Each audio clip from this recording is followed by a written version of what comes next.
You know that feeling when you are absolutely wiped out, but you actually don't know and can't pinpoint what you've even done that day, or you feel like you've run a marathon and your brain feels like you've got 100,000 billion tabs open at once. That is the mental load. And it's one of the biggest and probably least understood reasons as to why mums are so exhausted and why we crack under the pressure of modern family life. Welcome to the Mama Circle podcast with me, your host, Natalie K. Martin, but please call me Nat. As mums, we know that motherhood is full of magic, but it also comes with hidden costs that honestly we were just not prepared for. The exhaustion, the mental load, the money squeeze, the way our relationships and sense of self get stretched so thin that they almost break. I call this the motherhood debt, and this podcast is a safe, judgment and shame-free zone where we talk about it all. I'm going to be bringing you personal stories, conversations with other moms, and practical tools to help you feel less alone and more supported as you go along this wild roller coaster ride of motherhood. So whether you're joining me on your 2 a.m. night feed, out and about running errands, or cooking dinner for your family, I want you to know that you are doing big and important work. And in case nobody has told you this today, you've got this. So if you're ready, let's jump in. Hello, welcome back for another episode of the Mama Circle podcast with me, your host Nat.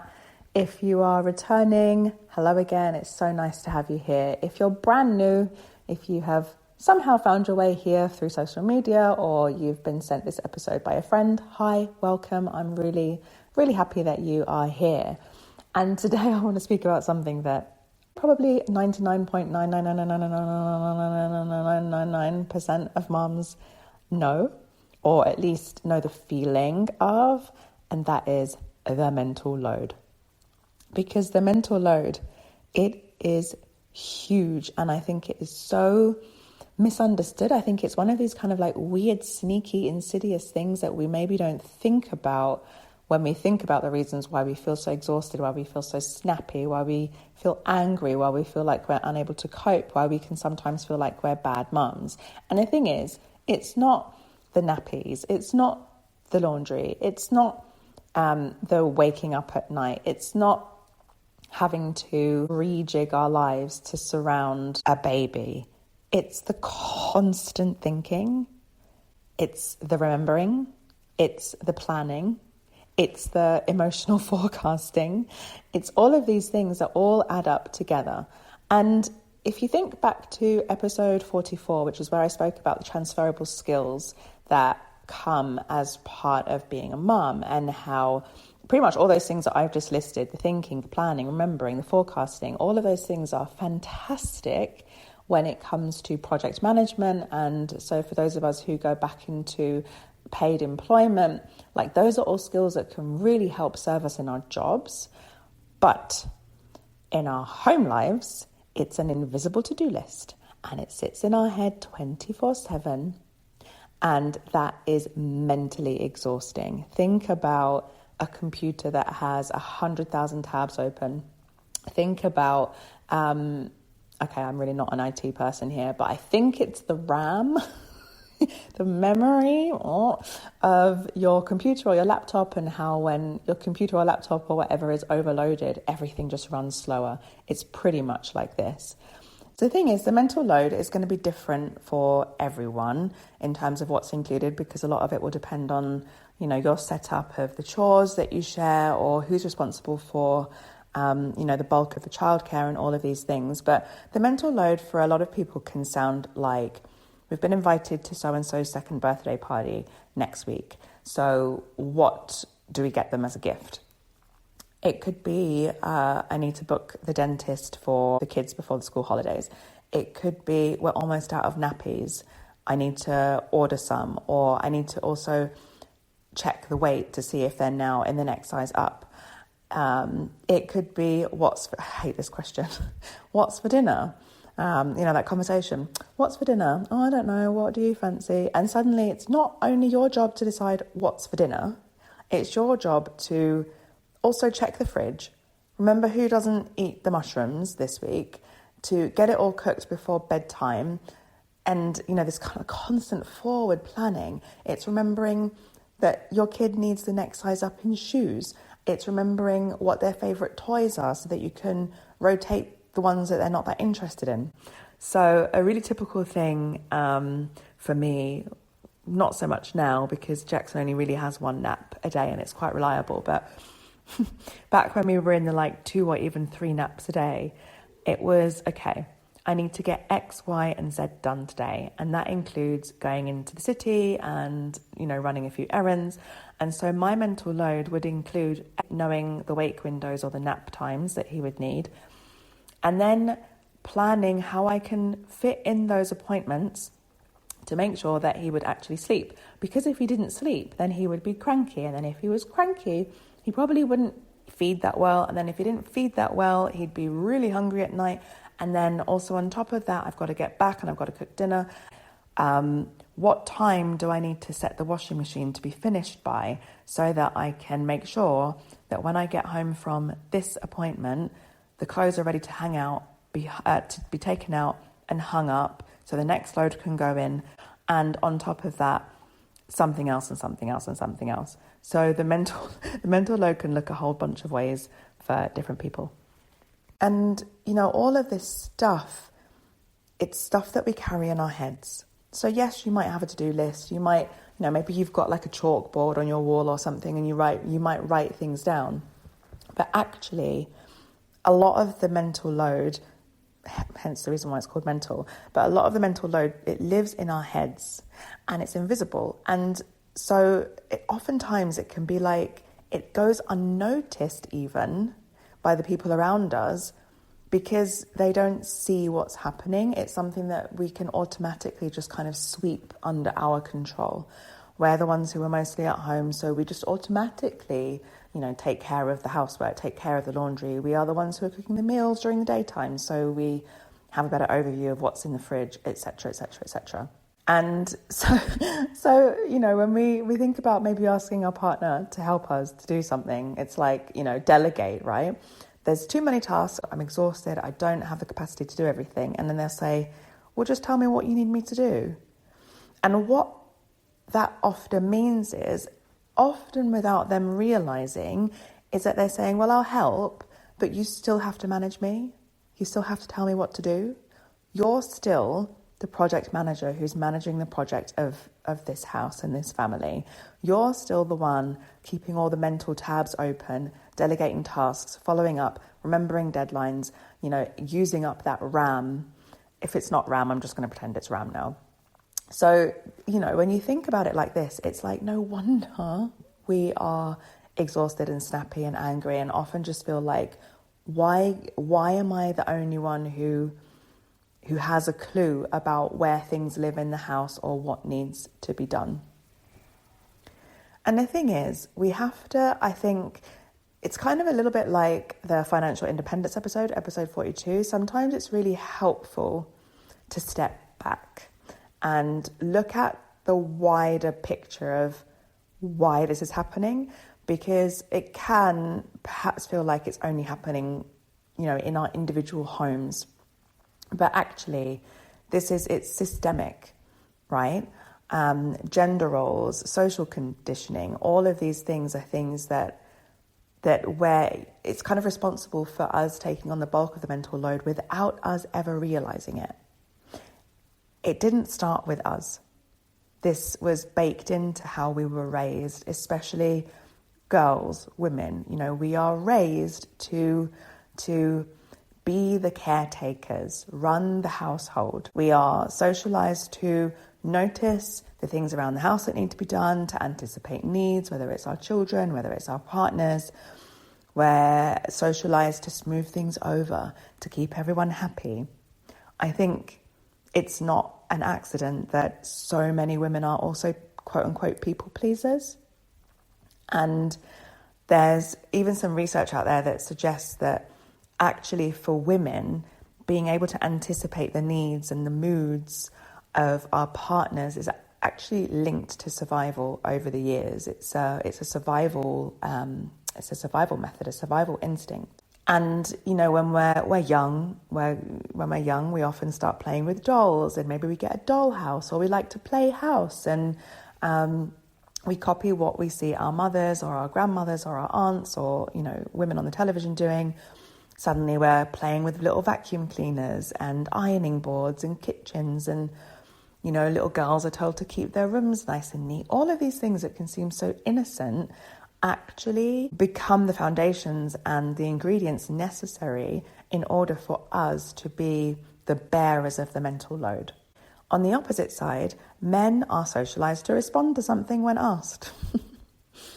It's like the dishwasher's broken. Okay, let me have a look and see if I can fix it. Granted, there are plenty of men who will automatically just kind of take on the more like maintenance tasks. But very often, we have to ask in order for something to be done. And if you think about that very kind of stereotypical 1950s image of, there's been a mom, housewife at home, dinner's cooked, dad comes in from work, puts his briefcase down, dinner's ready on the table, kids are already washed and ready for bed. And their role had been done for the day. They'd gone out, they'd gone to work, they'd done what was needed to bring the money in. And there was not like, okay, now I'm going to come home and take over from my wife and, let her put her feet up and I'll take care of bath time and bedtime. It was like he had done his role. And all of the stuff that happened outside of that, all of the stuff that happened with the maintenance of the home and the upbringing of the children came under the realm of the mum.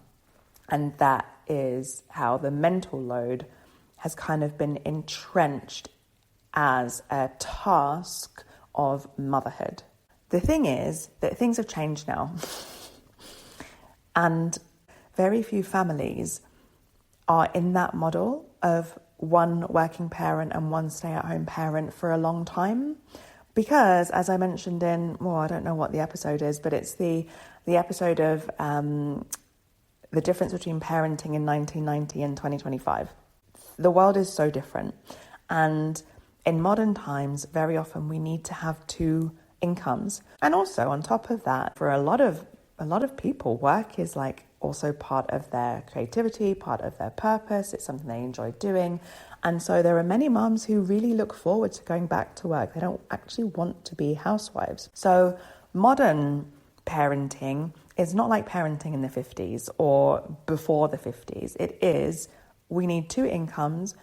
We've got fewer villages around us, if you want to use that word. We've got like less support around us, higher costs, more expectations, especially for us millennials. We're in this weird position of unraveling certain parenting practices or things from our childhood, trying to break patterns. It's like, oh, my parents messed me up by doing this thing, even if they didn't do anything quote unquote bad, because that's what the advice was at the time. And so that's the reason why I've got X, Y, and Z. And I want to make sure that my child doesn't have this. So I'm going to go out and learn about the best practices for sleep training or co-sleeping or whatever. We're in this weird in-between. And we've suddenly got a perfect storm going on. We've got two parents who are working. We've got fewer support systems. We've got this weird middle that I just mentioned of trying to right the previous generation's wrongs, if you like, while trying to be the best parents that we can be for our children with more awareness and more consciousness and all of this kind of thing. But then we're also carrying the emotional load of everyone, our parents, our children, our entire household. And our generation was also the generation was told we could have it all. We can have everything we want. We can have the amazing career. We can have the deeply nourishing relationship. We can have the close circle of friends. We can have children who are, who are given all of the things that we were never able to have. We should be able to have money. We should be able to have everything. But that's a lie, because you can maybe have it all, but not all at the same time. And the thing is that when we try to have it all at the same time, it means that we tend to be doing it all with very little support. And this is the reason why the mental load and issues around the mental load also shows up in equal relationships, in relationships where pre-baby, everything, was done equally and there was a expectation that things would be done equally post-baby. But also in relationships where if you look on the outside, things look pretty equal. Both parents are working roughly the same amount of hours, maybe earning roughly the same amount of money. But if you're the one who remembers to buy those birthday cards and birthday gifts for your kids' friends or for your family or your parents' family or your in-laws, if you're the parent who remembers to pack the snacks, remember what your kid likes at the moment and make sure you've got that in the fridge or the cupboard, and then remember that tomorrow it's PE and so then the PE kit needs to be washed, you are still carrying all the cognitive weight. And sociologists actually call that the second shift. It's like you finish your paid job, you come home and you start your unpaid job. And that unpaid job also includes being the emotional thermostat or antenna, if you like, for your family. That's the reason why you're so tired. It's because you're doing two jobs at once all the time. If you were actually to go and work two jobs, if you were to get up in the morning and go to work at, work from 8 until 1 or 2, and then go to another job and work from 2 until 9 every single day, you would just get exhausted. You would be on the floor because that second shift, the second job, there's no weekends, there's no holidays. And even if there are weekends and holidays, it's still part of your life unless you're really able to, kind of really just hop yourself out of it completely.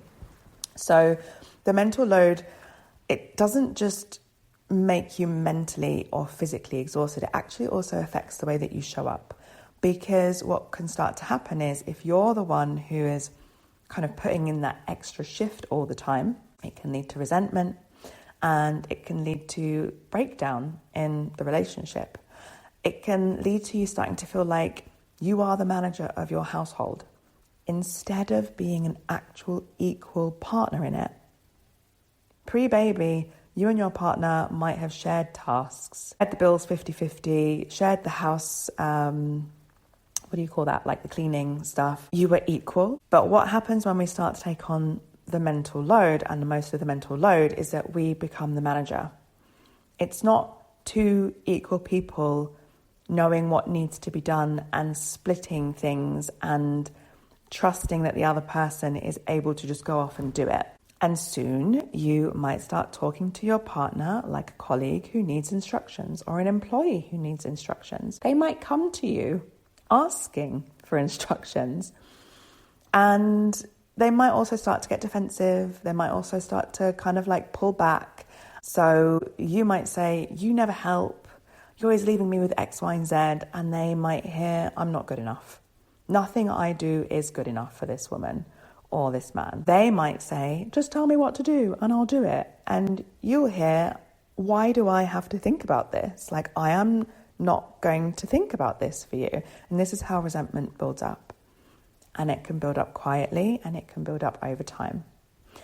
And at some point, what often happens is you stop asking for help because it's just easier to do it yourself. You know where everything is, you know how everything goes, and you just do it because you don't want to waste the energy explaining and giving instructions. And your partner, might stop offering because it feels like what they do isn't good enough anyway.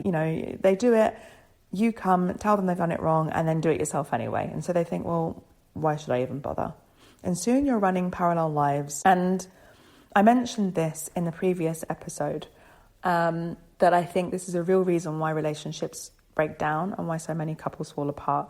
Because not only are you in a situation where your needs are very often coming, if not last, then definitely not first, because your family's needs tend to come first. What your child needs, especially if they're babies and toddlers, you can't just be sorry, I'm not going to feed you. I'm going to go and take myself to the spa for the day. I mean, you could, but I wouldn't advise it. So you're not able to take care of your needs. But then on top of that, you're also in this weird space of having to take care of all the things in the house, and then also managing partner who maybe isn't quote unquote pulling their weight in from your perspective. And what can make that even worse is that when we start to just do things without involving the other person, then the other person might not even realize it exists. And so you've got this weird kind of like feedback loop of, I'm really annoyed because I am the one who has to think about X, Y, and Z. But because you just do X, Y, and Z and you do it continually and you don't involve your partner, they don't even know X, Y, and Z exists. So how can we start sharing the mental load?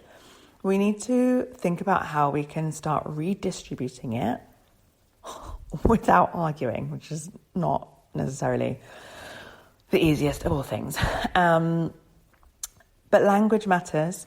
So, nonviolent communication, I am not an expert in that at all. And sometimes my communication is violent sometimes, the way that I word things. So, I'm not perfect at it. But things like saying, can you help with X, Y, and Z?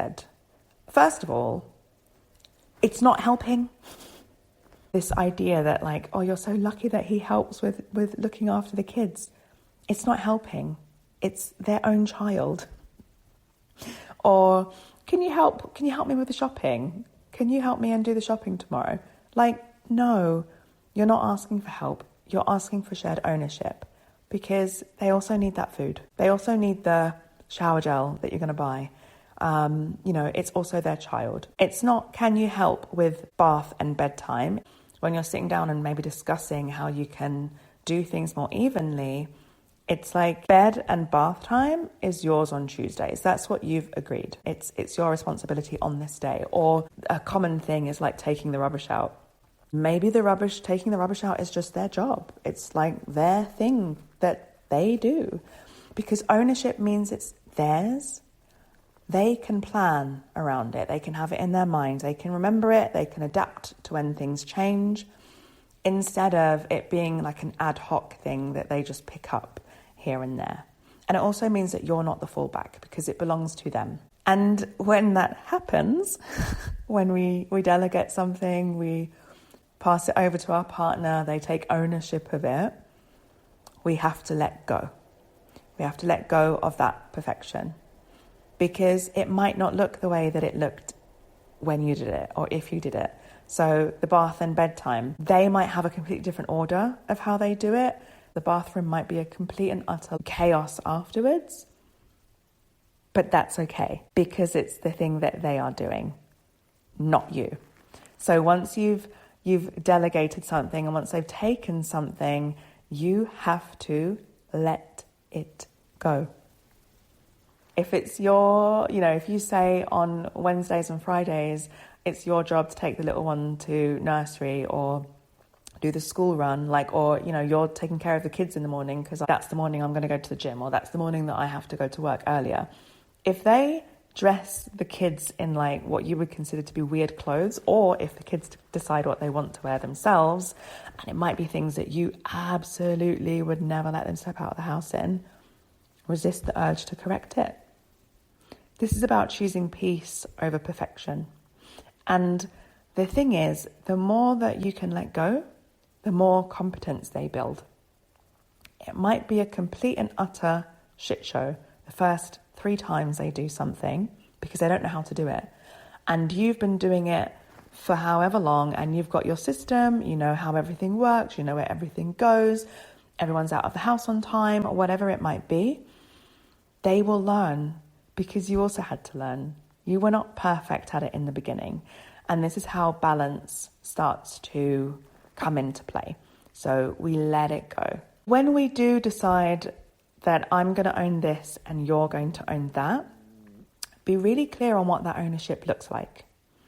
If they're in charge of dinner on a certain night, then that means the whole process.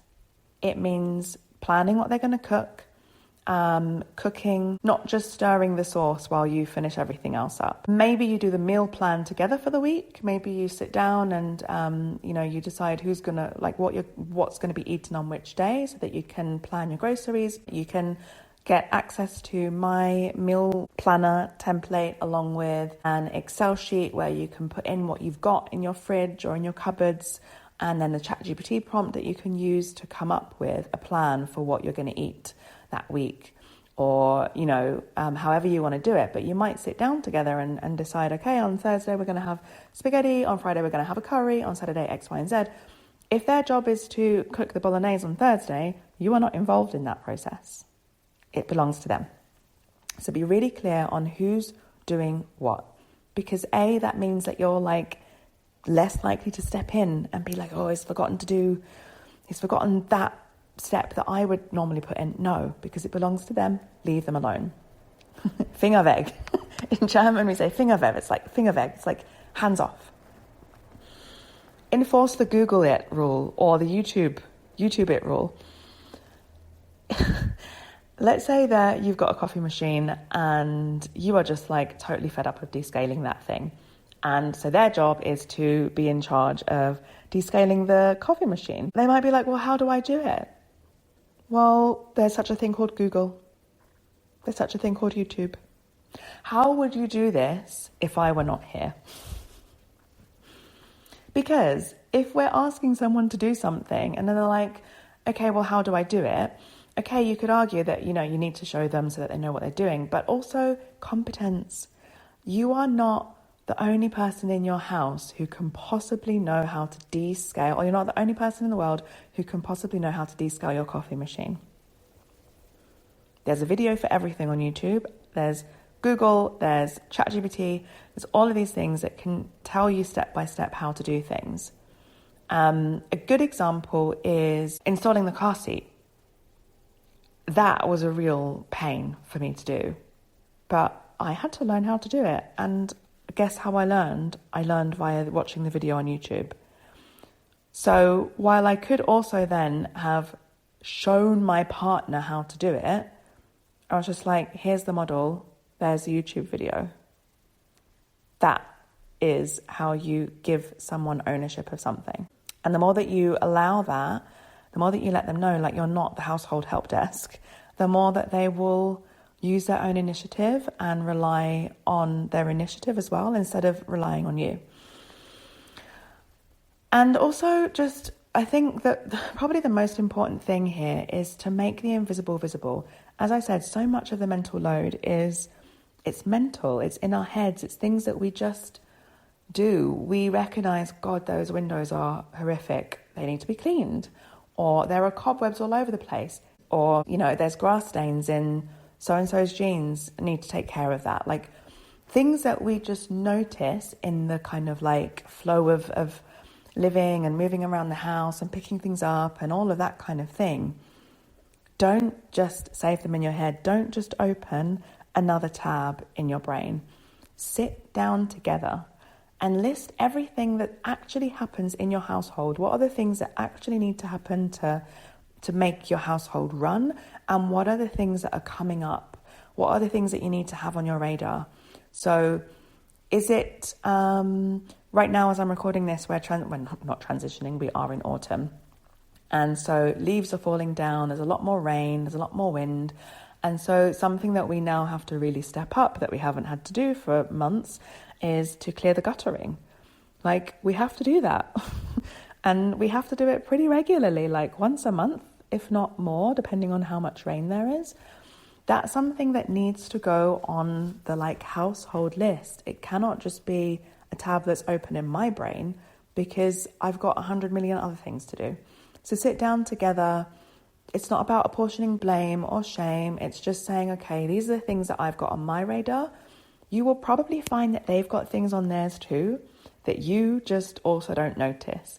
Light bulbs that need to be fixed. I get told this all the time about things that get done around the house and why I feel like I'm picking up so much mental load. And then he'll be like, well, how do you think there are lights on all the time? How do you think this thing works all the time? How do you think that machine works all the time? It's like he's also got his things that he sees around the house. And I would probably wager that your partner also just does things automatically. It's not to say that you have to sit and now like re-delegate things. It might be that you're really, he's really happy to do those things and you're really happy to do the things that you're doing. But I think it's about having the conversation to say, there are many different components and things that happen in this house. And sometimes I feel like you don't see them. And so we need to make that clearer, make the invisible visible. And if necessary, then delegate and transfer ownership and that kind of thing. So if you've been listening and thinking, oh my God, that sounds like it's exactly what happens in my house, you're not alone. As I say, this is the mental load. It's something that I think probably every mom knows from the feeling, if not from the name. It's something most moms can identify with. I think it's also part of the learning curve of motherhood, because as I said in the beginning, so much is just like, we just automatically scoop it up because it makes more sense anyway when we're the ones who typically are on maternity leave and typically in the house during the day and typically then feeding the child during the daytime and then, doing pickups and drop-offs and all that kind of thing. So you're not alone with it, and I think it is normal to a certain extent, but there needs to, I think, be a point where we realize that, okay, now it's got too much and we need to redistribute things. And I think that usually tends to happen when babies start to become toddlers and there's just more mess, more chaos, and also when we go back to work because there's just much less time to take care of all these things. So, the mental load, it's there because we care, or it's not there because we care. The reason why we have the mental load is because we care. We anticipate things that need to be done for our family, in our house, because they're things that we care about. But it doesn't mean that we have to carry it all. And so maybe, for now, your invitation, your next step is to hand over one thing and truly let it go. Maybe it's dinner, maybe it's bedtime, maybe it's laundry. Hand it over and let that person take control of it. And notice what happens, not just in your house, but in you, in your body, in your mind. Notice what happens when your partner takes ownership of something that you have been doing by yourself this whole time. Because at the end of the day, you deserve a relationship. You don't deserve to just be a project manager. You're both in this together. You're both parents looking after your children. And so the weight of that should be shared.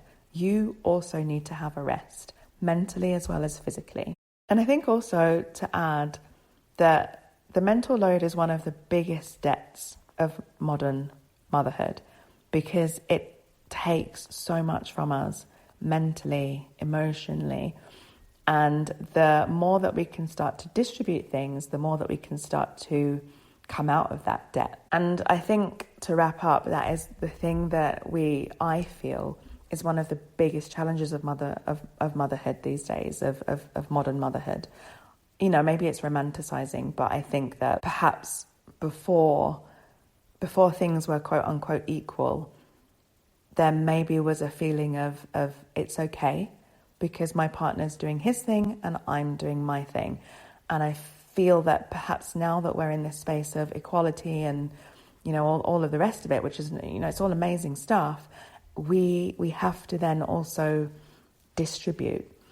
It shouldn't be that we're carrying the whole household by ourselves. No one can sustain that. So these are all things that we also talk about in my WhatsApp group. It's a lot, because it's a lot. The mental load, it's a lot. It's a space where we drop in each week, sometimes with a prompt, sometimes without a prompt, on a specific theme. We drop in, we share what's happening for us, and we do that in a space of no judgment allowed, no advice is allowed unless it's expressly asked for, no criticism.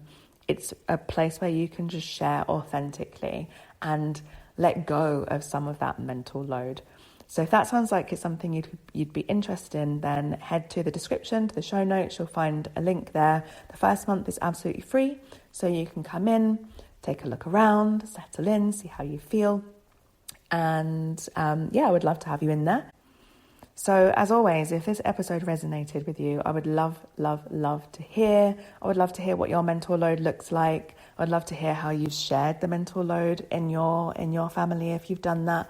Maybe even recruited your children in some of those tasks as well. You can always reach out to me by email, info@nataliekmartin.com. You can pop a comment or a DM over on Instagram @natalie.kmartin. Please share this if you feel like there's someone in your life who needs to hear it. If you can see a mum who is drowning under the weight of the mental load, then send it. And hit follow if you're not already following. That way you'll get future episodes right into your little area wherever you listen to podcasts. Thank you for listening, and I'll see you back here for the next episode.